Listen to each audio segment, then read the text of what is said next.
Alright guys, welcome to another Truths from the Top. This one gonna be kind of a minor subject, and it was a little more prevalent back in the day, but it's gonna be on gaming style. I guess is what I'll call it. I shouldn't say prevalent back in the day, it still applies. A part of it was more something you would see a little bit more back in the day. But anyways, this is gonna have to do with basically how you play your games, and also if you're like a completionist, or if you play on other systems, or you're exclusive to PlayStation. It's gonna make a big difference. And yeah, more so back in the day, I feel, because now as long as you just do all the really fast stuff, it's gonna kind of offset all of this that I'm about to say. But and like you only do all the fast stuff. But anyways, so first off, let's talk about completionists. Now, if you're one to complete things and you go and do all the DLC and stuff, that is gonna really affect you compared to people that don't do any of the DLC, or they don't even finish the game. One of the things you used to see, and there are a couple accounts still high on the leaderboard that have this, but it would just be load up a bunch of games, get all the fastest trophies, and move on. Now, it's a little less noticeable now, and I don't think it's done as much because there's just so many. You can get all the trophies in 15 minutes, a half hour, whatever, and they're really easy trophies to do, so it's not really much of a point of just playing a game for the fast trophies and moving on without finishing it.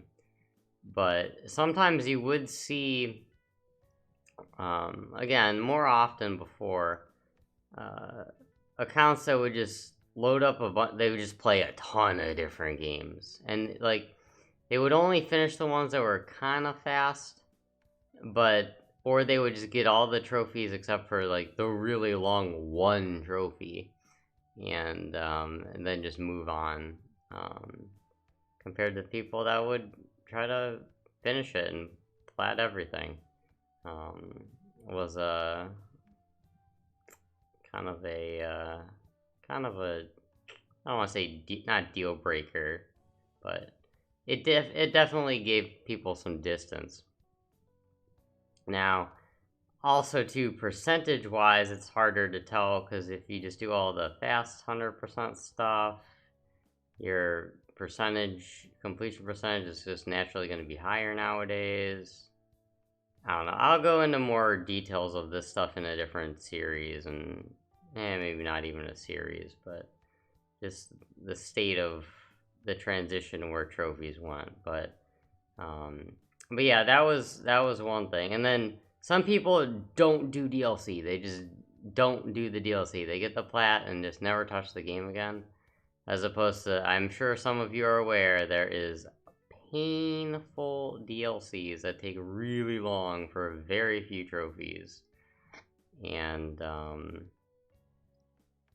I'd say a good majority, maybe not a good majority, but a lot of accounts, well, that's not true, because then they would, there's accounts high up that do have other people do the DLC for them, just because, they kind of buy their trophies. But as opposed to, yeah, you used to see it just more often, I think, too, but also too because it wasn't noticeable. Just people just not doing DLC that were on the leaderboard.